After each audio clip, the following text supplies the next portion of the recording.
Tinatawan ng indefinite suspension si BTS leader RM bilang role model ng anti-women violence group na The Pixel Project. Isinagawa ng organisasyon ng hakbang matapos makita sa isang post na dumalo si RM at ng isa pang BTS member na si J-Hope sa concert ni Chris Brown na nagdulot ng backlash mula sa ilang fans. Batay sa pahayag ng The Pixel Project, naghintay sila na maglabas ng opisyal na pahayag o pagkilala sa sitwasyon mula sa leader ng sikat na K-pop group, ngunit bigo umanong matanggap ng organisasyon ng paliwanag mula kay RM.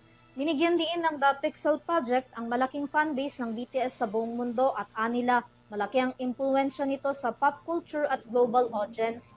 Hindi naman daw inaasahan ng The Pixel Project na magiging perpekto ang sinumang role model katulad ni RM. Ngunit nais nilang iparating na ang pagiging mabuting tao ay nangangahulugang pag-angkin sa responsibilidad.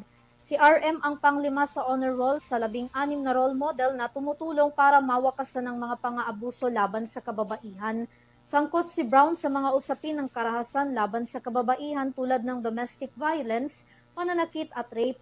Nakapagpiyansa lamang ito sa ngayon habang nakatakdang pagdinig ng kanyang panibagong assault charges sa UK ngayong October 2026.